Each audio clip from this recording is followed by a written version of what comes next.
the queen bee. It's ladies' night, what? It must be Angie on the mic. The butter pea, honey, got the sugar, got the spice. Roll the L tight, keep the rhymes right, yo. I just made this motherfucker up last night, and I'm the rookie on this all-star team. Me and Kim is getting cream, like Thelma and Louise, but on chrome. Never leave that Brooklyn shit alone. So if you say it's on, then it's on.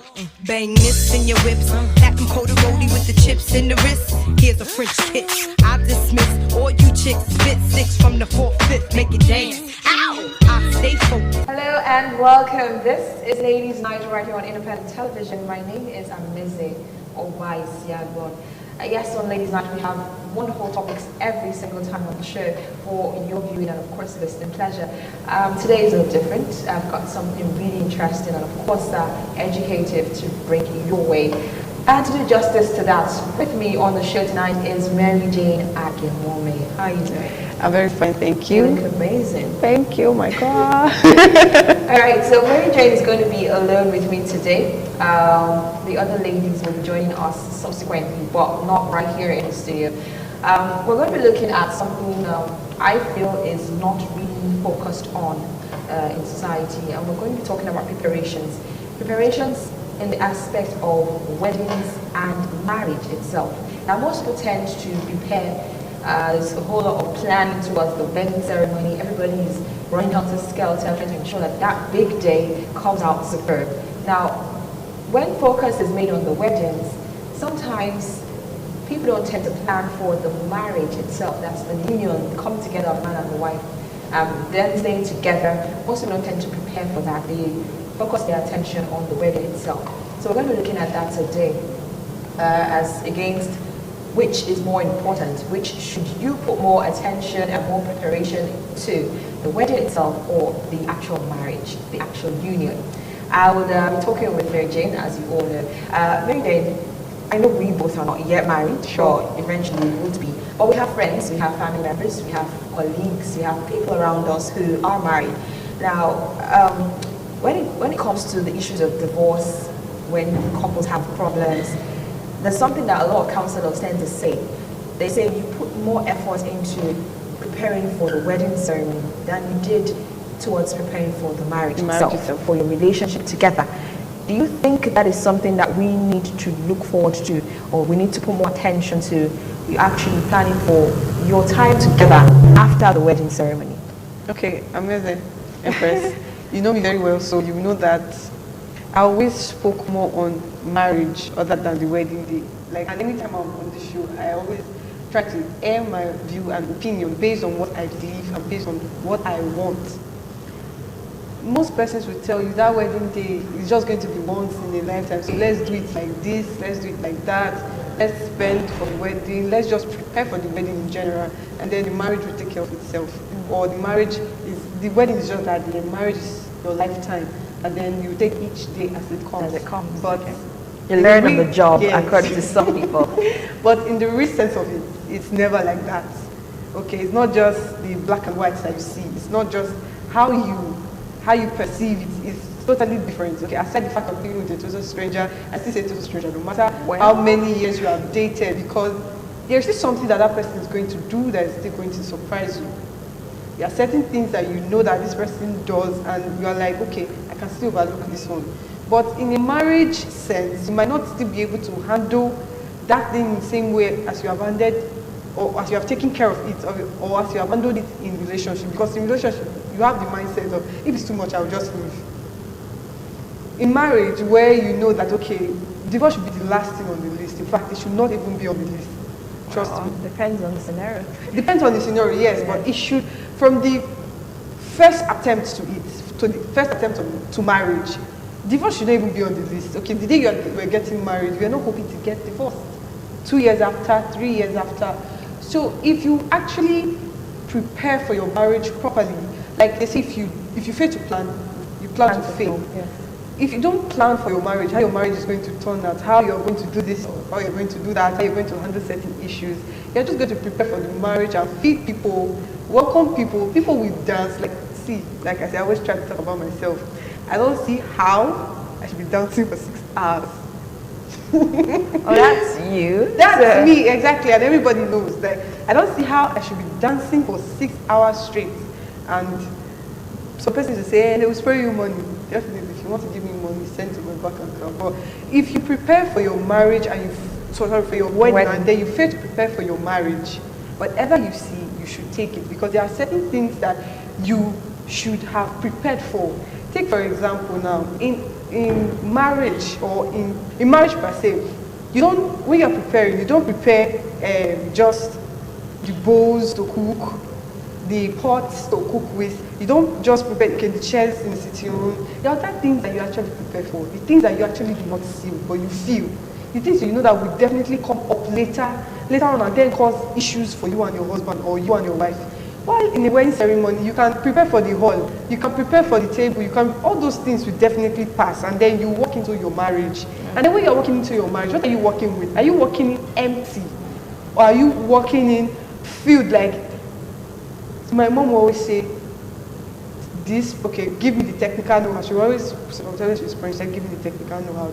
I feel like she's asking for superpower, or she's asking for, so sometimes when I was growing up, I'll be like, what's technical know-how? Technical know-how.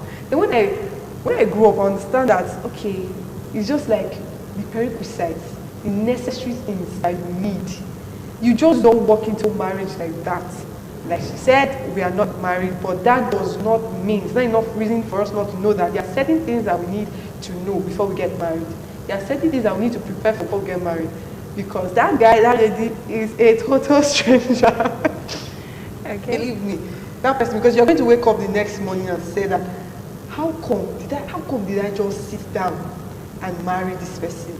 How come? What was I thinking? Well, no, don't say you are going to say, because it doesn't always happen. It does, sorry. It does. Well, see, let's not shy away from it. It does. This person will just do something as little as drop a cup where it's not supposed to drop it. And then you'll just be like, what kind of human being is this? Why would this person not just listen? Why would you not just drop that cup where you're supposed to drop it? Or you're just being like, you just wake up in the morning and be like, so is this person asleep by myself? But after, like, I read a book that talked about tingles. The writer described, I can't remember the title of the book, but the writer, forgive me, he described love as tingles. For the first 2 years, it's there. You guys are always in each other's corner, even when you go to work and you return, no matter how tired, you can still manage by each other. But after that 2 years, that is when your marriage really starts. Because this time you already know this person, you already know, okay, that this person likes this thing, this person don't like this thing, and then you are feeling like, okay, I already know this person, we are like housemates, we are together. And going out of your way to actually buy that person a gift, as small as a gift, even when you already know this person, that is when the love really starts, because that's when the sacrifice really starts. That's when you start making sacrifices. You don't have that feeling anymore. It might be there, but it's not like every day. It's not every time. So when you actually feel like, okay, this person does not like this, let me not just do it. It's not you don't want, in fact, you want to actually do that because this person will do it. No, let me not do it. That's when the love actually starts. That's when sacrifice actually starts. And these are the things this is just like a tip of the iceberg that a lot of persons are supposed to know before they get into marriage. It's not just all about the wedding day, because you will dance and you, sorry. I want to say something.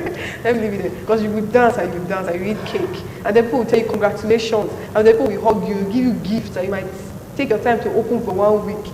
But after that is just wedding anniversary. The days that you spend with this person, you have to be like in the best mental state to be able to handle certain things. And that way when you prepare your mind for it, you already know that this person might do this thing, we might go through certain problems, we might have problems with our children, because you are just, I want to have kids. What if you give birth to that child and this child has some ailments and you have to be taking this child to the hospital? Or this child is always taking your sleep at night, and then you have to cry over this child, or you have to be there as a mother and as a father for this child. Then you don't really have time for your spouse too much. How are you going to handle that? Are you just going to be like, I don't want to pay. I didn't sign up for this. I said I want to have children that will be healthy. I said I want to have children that will be this. So there is a lot that you need to know. Marriage is not one day classroom. I know that you learn on the job, and then you learn before you actually take the job. Okay. Now, in church on Saturday last week, I actually heard the officiating minister say something that marriage is the only school that you go to that they give you a certificate before you start off the schooling. Let me put it like that. Now, I don't necessarily feel you learn everything inside marriage. So basically you need to start before you even get there. So that certificate is, okay, you started something and now you're going to continue this thing. That's how I see it. I don't buy into when you get there, we'll cross that bridge. That's one statement I've always asked myself. Why do people say this? You should plan, because I'm someone who loves to plan ahead of time. I like to prepare my things. Because when you don't plan, like MJ rightly said, which is an adage that we all know, when you fail to plan, you plan to fail. If you don't plan adequately for something, when it's time for that thing, you're rushing. And things that are done in rush, hardly ever done well. Hardly. It's possible that it can go through and it will be perfect, but it's hard. It's not in all situations. All right, now MJ, you made mention of yourself reading a book. Yeah. So let's talk about ways we can prepare for the marriage, not just the wedding. Okay. First of all, you have to understand that marriage is between two adults. Two adults, okay? And by adults, I don't mean 18 years and above. I don't mean 21 years and above. I mean persons that are mature enough. You can be 17 years old and you are mature enough, and then you choose to get married. That is, you see the right person, and then some persons marry very young, and marriage turns out to be fantastic. I'm not going to give examples because we don't know what's going to happen tomorrow. But so let me just. What's so far so good? So yes, so far so good. So you can marry early and it's fine. So it depends on your state of mind, your maturity, and then your maturity is not just mental state; it's physical state. Are you okay? Are you complete? Let me put it that way. Are you complete?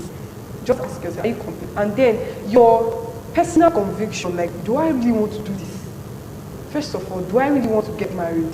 It does not matter if your friends are getting married. It does not matter if your parents are disturbing you to get married. Do you really want to get married at that point in time?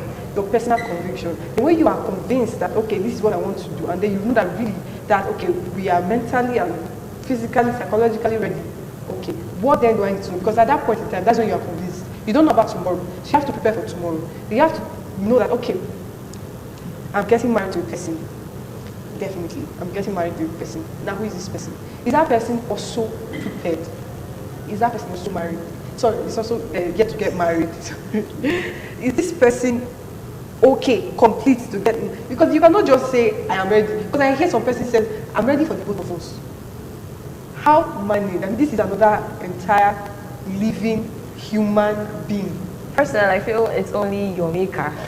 For those of you who are Christians, it's only God that can be ready or can carry things or do things for both of you. There's no human being that can do anything so as in continuously in the long run for both of you. It's going to be a big burden, and when someone is carrying so much of the burden on them, in the long run they're going to get tired. You just want to and stop. They pass that tiredness, that frustration, that anger eventually to you, who they claimed they were helping in the first place. So it's wise if we all prepare on our own. Yes. Okay. Then you already know that you guys are ready to get married, and then prepare for your tomorrow. Prepare for your marriage, not just your wedding day. And how do you prepare for your marriage? Okay, you already know that this person has certain qualities that he's better. It's just like sportsmanship. You already know that this person is better at certain things than I am. So let this person handle this thing. It does not really matter if the person is the male or the female. Yes, there are some responsibilities that are strictly for the male and the female. No dispute about that, because if we wouldn't, we should start with the physical attributes of a man, and then there's a difference between the man and the woman. Then there are characteristics of a man that is different from that of a woman. So there are responsibilities that is just for the man, that is different, or that should not be performed by the woman, or cannot even be performed by the woman. Nature has made it that way. God has made it that way. If you're a Christian, if you believe in God, then I stand to say God has made it that way. And then you educate yourself. You went to school, you got a degree. That's for those that went to school and got a degree. You know how many years you were patient enough to educate yourself to get a paper, a certificate. And then you are getting into marriage that is supposed to be for a lifetime. And then you are just going empty-handed without knowing anything. Without, okay, some persons will tell you, so I've seen people, I've had conversations with my sisters, and I'll be like, my sister will say, how did someone take care of the king? The king never come. This person is too small, not because of age. There are a lot of things that some persons do not know. Sometimes I feel like, is it that they don't move according to with time, or they just don't know? But how manage that they don't just know? Because I can't explain that aspect of it. But you have to educate yourself a lot. You have to tell yourself a lot. There are some things that this person does that he does not like, so therefore do not do it. Okay. But yes, if you have that's a very direct, let me use the word command. But let's assume that what you say this person doesn't like, or what you know that this person doesn't like, is something you like. So do you displease yourself to please another person? Okay, that's when you come to a consensus and agreement. Compromise. Compromise. Exactly. You compromise with your partner, because what I meant is like, I know that if, how do I put it now to explain it better? Okay, I know that my spouse doesn't like it when I do this. This is not because you like it. This is because this person does not just like it. Doesn't like it. Yeah, it does not matter if you like it or you don't like it. This person does not like it, and this person actually feels bad when you do this. So why do it? When you are doing it, it's not like, okay, you're trying to punish me. You're trying to show me hatred. And it's no longer marriage. This is the person that you told that you loved. I'm not saying that there are no ups and downs in marriage. That's why we are human beings. We make mistakes. We make tons and tons of mistakes. But the one I hate is the one that is done on purpose. That's the one like you came for the person. You know that I don't like this thing. So you did it just to get back at me. So you forgot that there was a time that we were tying the knot and you told me you love me, you will take care of me, you never hurt me. Mistakes that were made, that it happened, I'm okay with that one. But the one that was done on purpose, and when you know that my wife doesn't like this thing, let me just not, or for example, there is, I'm trying to say, give any kind of petty example, because that can be quarrel in marriage. My wife doesn't like it when I move with this lady because she suspects that this lady is also me, and this lady is making passes at me. And you, the husband, might know, or you might not know. But because you have quarrel with your wife, you just go and spend time with this person. You just go and spend time with this person because you just want to spite her. But you know that you picked your wife over that girl, and at that moment you are just acting up in a weird way. These are things that you need to understand, that if you have a quarrel with your wife, settle it within the marriage. There is no need for third party. You need to understand, like a time ago we talked about love language, and I'm still saying this one under educate yourself. You need to know, forget that, okay, did my parents not get married? Did they do this? Did they not do this? The world is fast changing, and there are certain things that I agree to change with. The world is fast changing. It's not everything I agree that we should change with. Like, there are certain things that happen. I'll be like, why? We are okay the way we were. Okay, there are certain things that we don't need. I can't start stating them now because it will be going against some person's beliefs. But let me stick to the lane that I am right now. The world is fast changing. It's not everything I am okay with, or I'm okay changing with. But there are certain things that should change. The way we see things. If we want to make this person happy, let's just go and do it. Just do it. Like I always tell people, I don't believe that you can tell a guy how he should love you. Because if he already loves you and he's showing, he can make moves to get to know how better he should show his love to you. But a guy, like you are starting a relationship and then he's telling you, so what do you want me to do? My best response every time is, show me the way you react when you actually love a person. I can't tell you, I like this, show me this, I like this, show me this. And you already know that if he does not show me this, this person is going to die. And literally, you might actually die. Emotionally. I'm telling you, if the day he just chooses not to do those things, so he should show you. Like, love actually is like sickness. Sorry, let me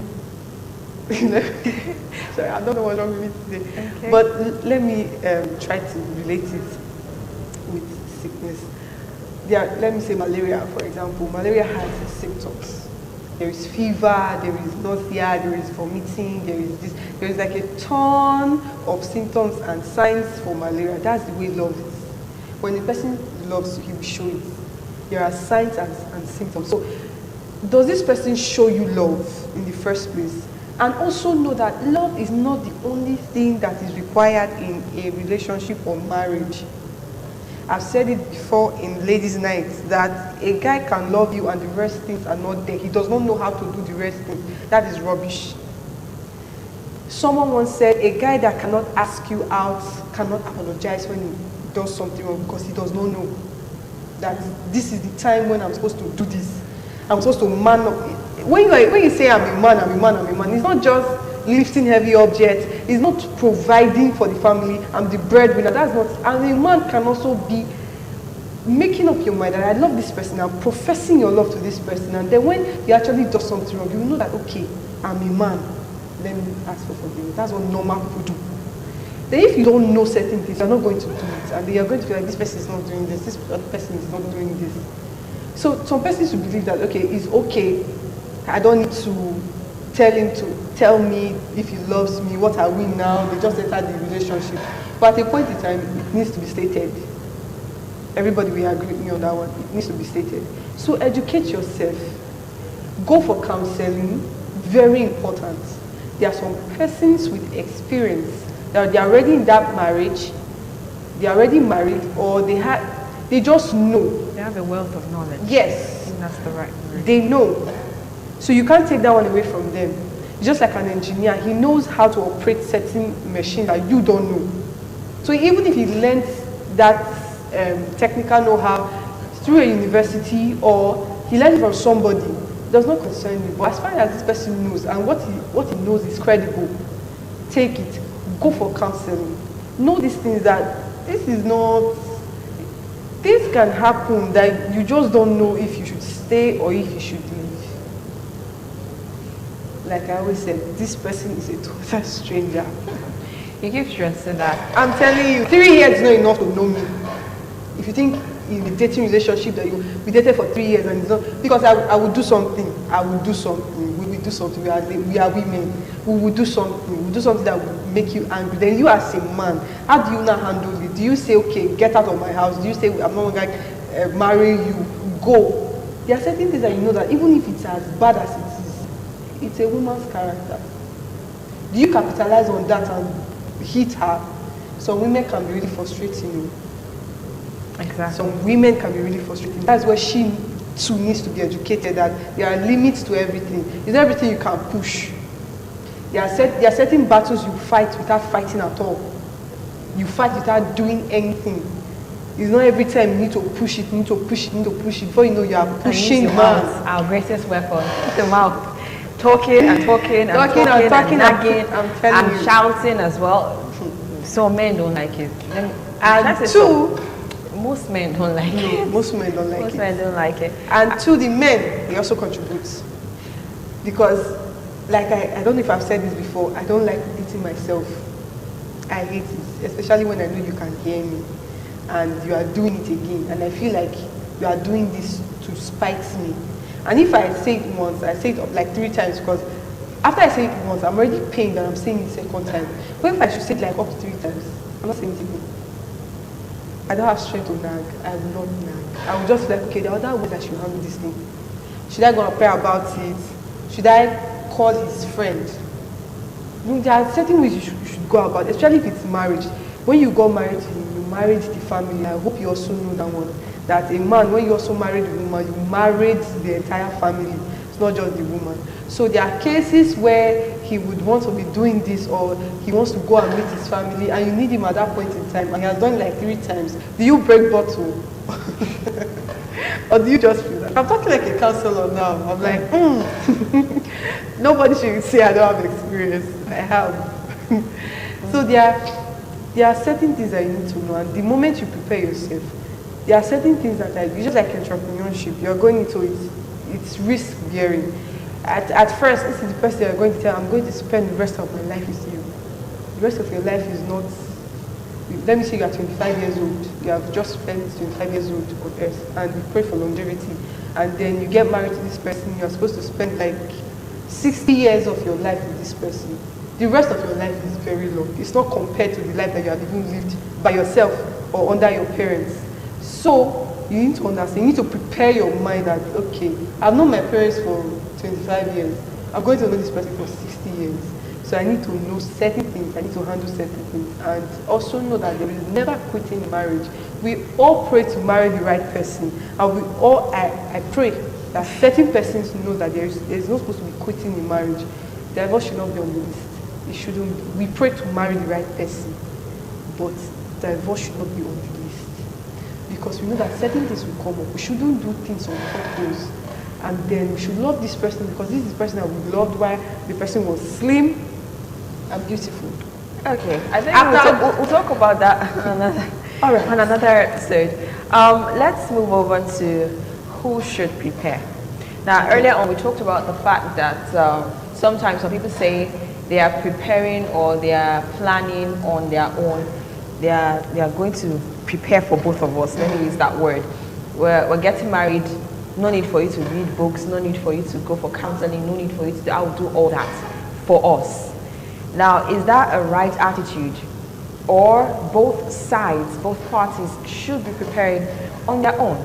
I hear a lot of times, for instance, when a couple gets married and they are taking the woman to the man's family house, like on the wedding day, you see a lot of aunties, mamas, papas, everybody's trying to give their own advice, their last final words before these people are launched into the marriage world.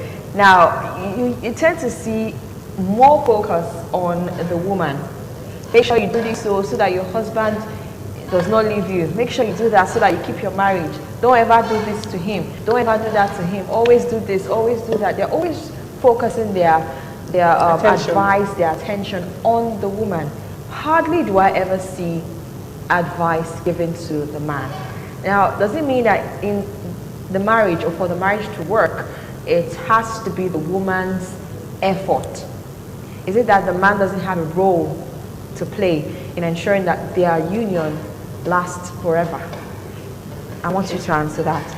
The Holy Book says, a wise woman buildeth her home, while the foolish one plucketh it down. That same book also says, man, love your wife as Christ loves the church. So just know that it's never a one-party thing. It's always the both of them or the both of you. And then I also say, like you said, I love you for the both of us, so let's get married. It's never like that. Would he also eat for the both of you? Would she also put on her clothes for the both of you? So it's just common sense. There are certain things that certain persons, no matter how close they are, they can never do for us. We have to do it by ourselves. And then in preparing for a marriage or giving advice or what kind of advice should be given to the girl or the amount of advice that should be given when compared ratio-wise, the ladies' own is always much than the guys' own. And yes, we do experience it in our contemporary days still. And then Nigerian families, first of all, the wedding is for the family. Then the marriage is for the both of you. And then you see a lot of advice for the lady, or you hear rather a lot of advice to the lady. And take care of your husband, cook for him, give him food, give him this. Do you know the painful aspect of it? Is the fact that these women, 60 years and above, or 50 years and above, who have experienced marriage for like 30 years, knew that there were ups and downs in marriages, which maybe half of it weren't caused by them. It was the man that caused this thing. And then they know. Even if they settle it and they went to beg the man. But can we just call a spade a spade? The truth, yes, I like what you brought up because, like I said, recently I've seen a lot of that scenario being played out where it's elderly women who are actually giving most of their advice and nobody is talking to the man. They're always telling the woman, this is how you should do it. Sometimes I sit back and I ask, the last one I actually went for, I sat back and I was asking myself, these women have been married for a while. Some of their husbands have even died because they're really old. Now, are they telling me that every single issue, every single problem that they encountered in their own homes, they had to be the ones to ensure that that marriage does not scatter? Exactly. Like, is it that the man did not do things that men should stop doing? Because I know there are things that a lot of women tend to do. There are similar character traits that we have. Women have this character trait, men have this character trait, and some are bad. Now, is it that it's just the women's own that should be corrected? We are the ones that destroy them. But when you quoted a particular verse in the Bible that says a wise woman builds her home, that's indirectly saying that it's the woman's duty. I also said it's the woman's duty to build the home. It's both their duties. Okay, Okay. Okay. Different versions of the Bible would even use different words to actually explain that particular verse of the Bible. Don't get me wrong. It's not just the wives. Okay, if you are the man, why not you use your strength to actually build this home? Is it because we don't actually see the home? Okay, there is no building and there's no structure attached to it. But then again, there's a structure which is marriage. There's an institution which is called marriage, and that is what you are building. So it's the both of you that should build it, not just the woman. That's when advice comes like, what we want to ask is it only cook for him that solves every problem? Well, they say Because there are the ways to a man's heart is through his tummy or stomach, as the case may be. Okay, for in the case of situation like I when feel he's that's angry. why a lot of people tend to say, make sure you give him food. Don't, the common phrase is, don't wicked him with food, though. Make sure you cook for him. Always make sure there's food available for him. Don't ever starve him. I think because most men love food. Honestly, And they love good food, not just food. it's not only there are certain problems that food cannot solve, because you cannot tell me that when this man is furious and is angry and then you bring food, do you think he will eat? Some men will eat. Wait, Some men don't think they starve themselves. There are men who do that. They say when I'm they're talking angry. of a real issue, not just the one we are arguing and then you said something and then you bring Some food. men will still eat the food. All right, some men will eat. But there food. are a lot of men, even if it's a very minor issue, they will decide, I'm not eating. The wife serves the food and they're like, get that thing out of my front. Or they just ignore her. That's something we should actually But talk in about. the case of where the man actually eats the food, are you telling me that he forgives her because he's hungry and then he needs to eat? He's probably not forgiving her, but after all, he gave her the money for the food. So he has to eat it. Housekeeping I money. I agree with you. Please. So you spend why would your I- money, why would I be so you angry? benefit from the spending. I agree with you. Please eat the food, because if you don't eat it, there is also danger. No, sometimes when I see people do that thing, I'm like, you gave her money to go to the market to prepare that food, and now you're coming home, you're angry with her, you guys had a major fight, and you're saying you will not eat the food. Whose money is going? It's your money. It's just Because she will definitely eat, except some women who have formed the habit of, they have to kneel down and beg, oh my husband, don't be angry, please and eat he my was food. wrong for what he did. And then there are some marriages that the man does something and then he was wrong, and because you just want peace in the home, you kneel down to beg him when you know that you're not the one that offended him. Now, if this I has think been that's where a working for wise you, woman builds her home comes to play. please do not Because undermine the definition of sometimes being wise. no. You know, one thing that my mom always says. Sometimes, even when you are the one that is right and the other person is wrong, when that person is not seeing that wrong at that moment and it's turning into something that might escalate and become worse, be the bigger person and just let go. Exactly. So But see, every time there is always in your mind. No, I didn't say it should be every time. Are you not sometimes be clouded by your emotions that sometimes you don't even care who is mature and who is not mature? You just want to say what is in your mind, and saying what is in your mind. I've been in this situation because I'm saying I have a friend that we are close. So sometimes, okay, I was around a particular place one time, then I had to pass the night at this place. I'm this kind of quiet person, very reserved. I might talk a lot, but if I enter my house, that place is like sanctuary. It has to be quiet and it's my space. And then I felt like, okay, because he knew I was around and he knew that I don't like noise too much. So please keep your friends away just this night. I think I'll beg you. But no, he did not. And then his friend stayed till like past 11 before he went out. By this time, because I was not even too strong, and then I needed to sleep because I had to wake up early the next morning to go do whatever I wanted to do. When the friend left, see, this was not the guy I was dating, but I felt like what every woman would feel at that point. I was furious. But the look I had was that whatever word I was going to use, I changed it in my head. In that scenario, was it really justified? It was. No, You see, were it not was. dating him. No, You were no, just see, friends. we and were you went to friends. stay in his house. But he knew that to I was- inconvenience him. No. And then his friend. It's just one night. If I was your friend, we are very close. If I was your friend and then you understood that, okay, MJ does not like this kind of thing. You know, like if it's during the day, you can make all the noise. It was just one night. It was You just- could have let go. Come on, I was not too strong. Okay. You could have just told him, okay, this night, please, there is no need for. If it was during the day, I could have at least beared and understood that okay, this is his house. But see, every man should work during the day. When night comes, no man works. Everybody sleeps. Well, were they working or they just having their time out? Yes, they were having their time out. So they had worked all day, playing and this chess. was their time together. God. This was their time together. So no, really, I got angry because he knew that MJ does not like this. That she's not really strong at this point in time. So well, he was not obligated to do anything. He was. So what are we now friends for? If I can't count on you. The next thing she just tell me to get out. Serious. Because you can just tell me to get out if I can't take it. But he apologized anyway. But I was so angry that I said, I cannot. See, the words I used, I had to change it because I was so angry. And anything I would have said that night would have been insulting. Like, I would have said some things that I would regret. But I just said, I don't know what I should say to him. But I could remember how I felt. I don't know what I should say to you. I can't believe that you did this thing. That you allowed this person to stay here till past 11 when you know that I am not so strong and you have to tell him to leave or you have to just look for something to say and stop it. Immediately he said, I'm sorry. I got angry because he apologized on time. I'm not done getting angry now. Can you slow down? Then I realized myself I don't know what I should say to him. I just kept saying, I don't know what I should say to him. That was that I went away and I went to sleep. You know why I said this was just one day and you could have not the night, please. Calm down. It was just one night, one scenario. If I was at now, how do you say you are his friend and that other person?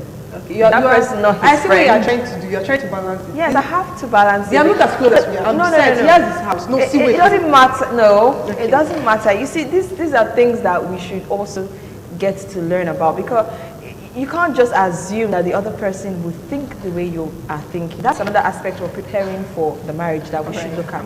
Because there are situations that we present themselves and you're like, why would you even do this? You should do it like this. That's your own opinion because basically everybody is from different backgrounds. Sure. Wherever he grew up, if it's the man, wherever he grew up is not where you grew up. Even if you grew up in the same locality, the same background, the same environment, it's never the same because it's not the same home that you grew up in. And we all see the world, we all see situations differently. So you may have reasoned it that, okay, this is just one night. You should have just allowed me be. If he didn't know, that would be another issue. Now, what does he tell his friend? That friend could go home thinking, okay, sorry my that dad, I said friend. Today, neighbors. Okay, sorry that I said friend though. Like his friend is if he's coming to play PS in his house, I'm sorry, if you get married to somebody now and then past 11, instead of him to sleep so he can wake up the next morning and go be a man that he said that he is, then he's playing, please don't encourage this. He's playing PS by past 11 p.m. Are you going to say, okay, he's hanging out with his friends? 8 p.m. is okay, 9 p.m. is okay. Then please enter your house, go and sleep. I personally don't have any issues with it. I feel if he does that he can a lot. do it He does and that still a get lot. up in the morning and go to work and do his normal duties, that's his business, not mine. Okay, so the day he's supposed to spend time with you and then spend it with his friends. That's when I'll have a problem. But there's not the day he's supposed to spend time with me. He's with me forever. Forever. So okay. I can let him spend time with them. They are the ones that are supposed to be saying the day he's supposed to spend time with them. Wait. That day I was not so strong and I felt that okay, he knew that MJ does not like noise too much. And then just play to 10, normal. For me, 8 p.m. everywhere should be quiet.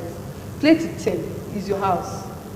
But in past, like, you remember that I was already praying, God, who will this human being live? Because I cannot just, do you know what he said that was kind of angry? He said, you would have told me to tell him to leave. Exactly. But why would I be the one to? It's your house. Because he didn't see the need for his friend to go because he wanted to play. He would have told his friend to go anyways if I asked his friend to go. You probably need to see a counselor in case that scenario happens when you get married.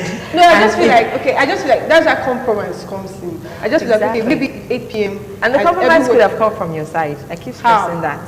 Okay, that I should have managed and be calm and then just go to bed. You could have played music, for instance, something that would soothe you. Imagine. And you, yes. First of all, I always look at it from another person's angle. I know. That's why I said you can play the game till like 10 p.m. By that 10 p.m. I should be sleeping at that time. So if you want to play the game by 10 p.m. and convenience me like for 2 hours, I can bear it. But if this person is supposed to go to his house, it's late already. If it past 10 p.m. and it does not look like this person wants to go, so I should be angry. And it's not like I was pleased. It's not like I was strong. The shout was. But you had a room to sleep in, so why didn't you just go away? The But shout anyways, was so let's not know how delve guys into- do now. Well, let's not delve too much into that. All right. Because it's a personal scenario, personal situation. Now, we're still talking about the aspect of looking at the other person's side. Try to also reason that, okay, this is the angle this person is coming from. Let me still listen to them. It may not necessarily be making any sense to you, but still hear them out. Still try to put yourself in their shoes. I have a lot of issues with a particular person. I'm not going to mention who the person is, because I feel sometimes the person just feels that anything that they say is right. No matter what you tell that person, the person feels, now you talk. This is what is or should be. Now, you don't listen to another person. You don't try to hear, okay, why are they actually behaving like this? You don't try to find out. You don't try to put yourself in their shoes. You always, always, always have issues with that person, because you can never see things in the same way that that person is seeing things. And if we try to always put ourselves in the shoes of another person, the anger or the frustration or the irritants that you feel towards that person when they do that thing will reduce. Because when I know this is why this person is behaving like this, I tend to understand and pull back a little. Unless I'm like, okay, it doesn't just make any sense at all. Okay, then I can continue my anger. Let me use that word. And that's another reason why we should learn about temperament, which we've actually talked about on the program before. When you know why this person behaves the way they do, it's easier for you to flow with them. It's easier for you to live with them.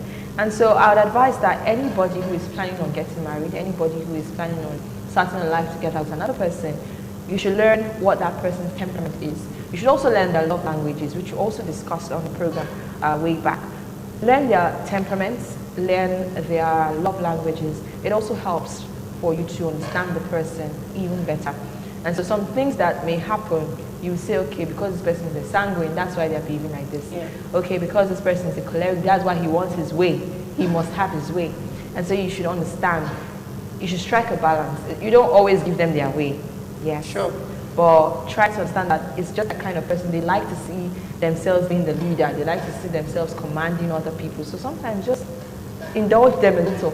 Let them take charge. On other occasions when whatever they are trying to do is not in the best interest of especially both of you, then you can pull back and tell them, okay, see, we can do this, we can do that. That's why I keep stressing compromise.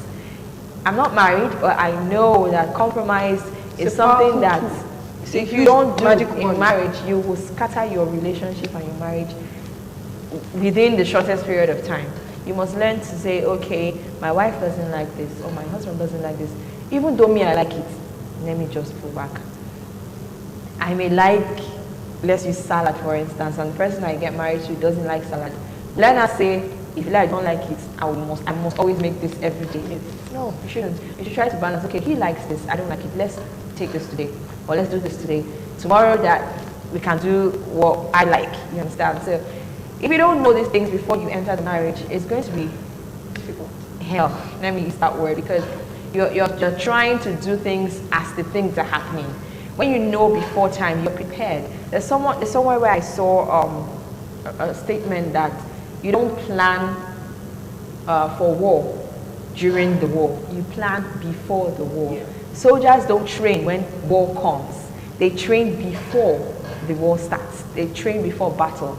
If you're waiting till, okay, there's an issue, there's a crisis between this country and our country, you now decide, okay, it's time for us to now start practicing.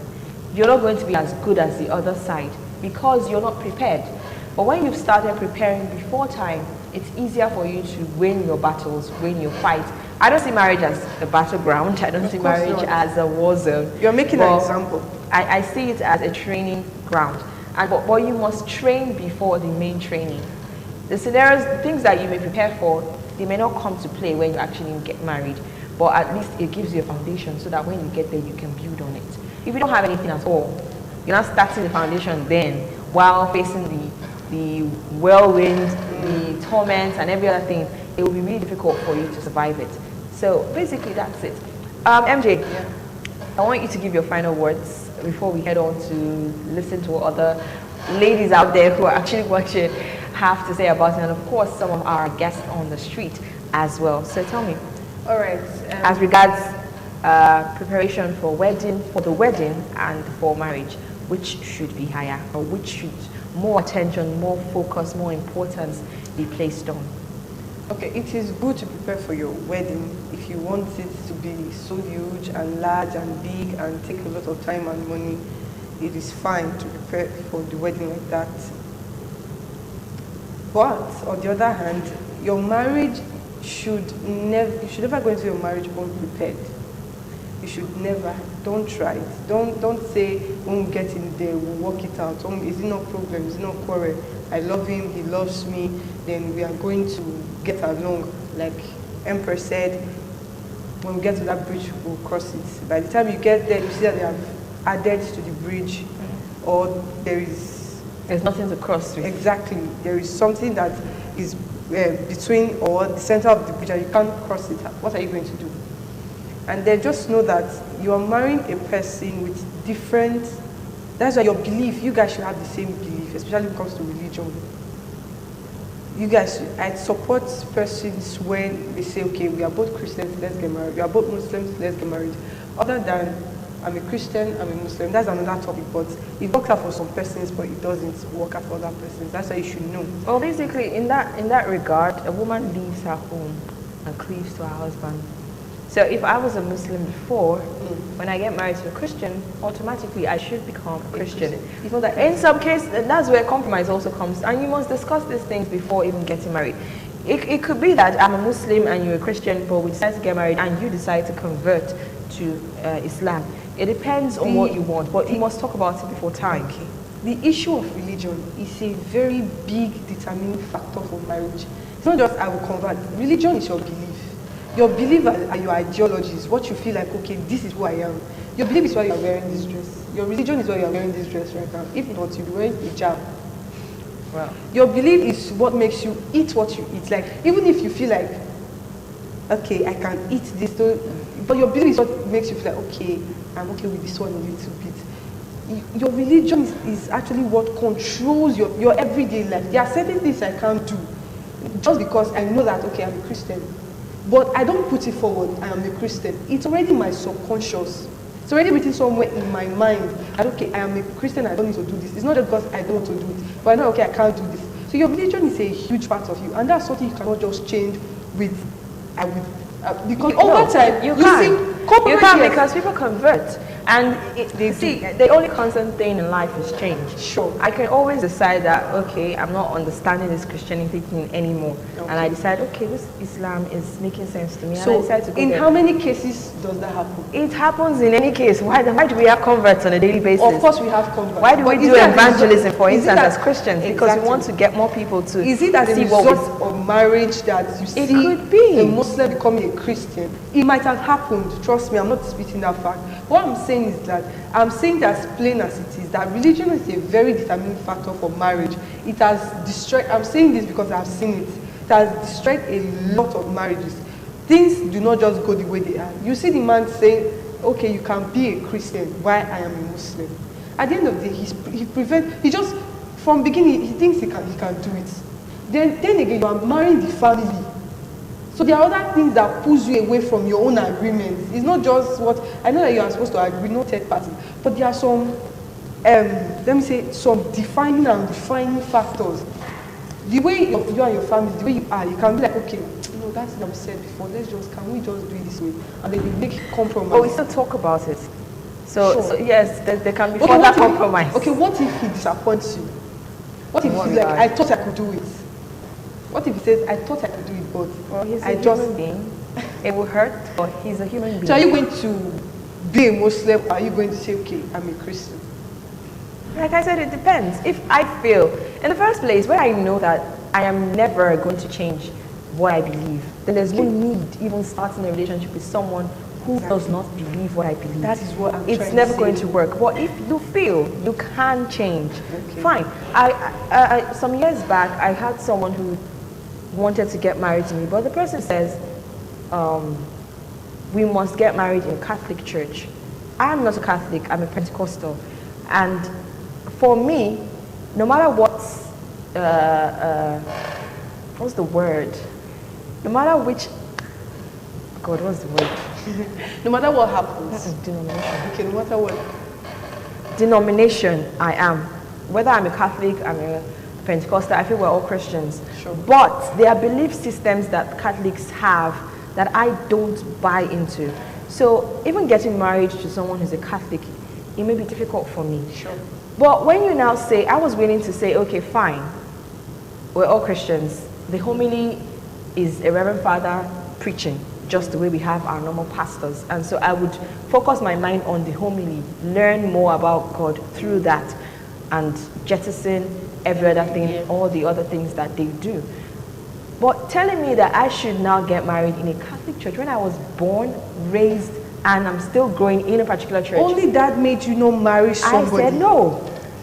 And till today, You the are person is still supporting me, you're not saying, supporting no. What I'm saying is what you know you can't do, don't even start it, which is what I did. I didn't bother myself. If I knew that, okay, it's not really a big deal, I could do the marriage in a Catholic church, have my family go to any Catholic church in Benin City while his family comes. But I felt this is not what I want. This is not what I've always dreamt about. I've always dreamt that, okay, my church is going to send me off when he comes to my church, you understand? So I did not buy into it. I was willing to say, fine, we can do it in my church, do the wedding in the church, in my church, then I move, because a woman moves to her husband's home, and I can become a Catholic. You understand? I was willing to make that decision because of how much I loved him. But when you now say you don't want to compromise, I should make all the sacrifices. Okay, normally you get married in a woman's church to begin with. It's Well, just so like it it's depends just like on at home. it depends on them. It depends on them. It's just like how you go to her father's house to get married to her. That's how the church is. The church is like her home too. That's where you marry her from. So I feel like, okay, marry the lady, but if you feel like, okay, there's no problem, you want to marry in a neutral church or you want to marry in the guy's church, there is no problem. So I just feel like know what works for you, number one. And religion, do not forget, it's a huge determining factor because it can either become a problem for you or to lead to divorce. And sometimes, not everybody can get away with just divorce. Some persons are in marriages, they want divorce so badly, but they can't get out of it because they are now so deep into it. They are like neck deep into it, and there's nothing that you can do about it. That's where certain abuse in marriage will even start to occur because the word you use, jettison, you jettison your rationality. You felt like, okay, is it not just this thing? Let me just do it. There is never let me just do it in marriage. Well, if you say so. I said so. Okay, thank you so much, Mary Jane Agamwe, for welcome. being a part of Ladies' Night today. My name is Ameze Obaisiagun. We will be here again next week for yet another exciting edition. I hope you've had so much fun listening to everything we had to dish out. For those of you who did not quite agree with everything we said, everyone is entitled to their own opinion. But the basic thing that we've been trying to talk about is that for those of us who are not yet married, rather than plan so much for your wedding, also put in that same zeal that you're putting into planning for the wedding into the actual marriage. Try to read books, try to go for counseling, try to watch movies, try to also listen to counselors, listen to people who have the right knowledge to dish out. And of course, the best thing is to communicate with the person who you are going to be spending the rest of your life with. The only way you can learn about that person is by talking with that person and by observing that person. If you don't do that, you're on your own. Once again, my name is Ameze Obaisiagun. See you next time.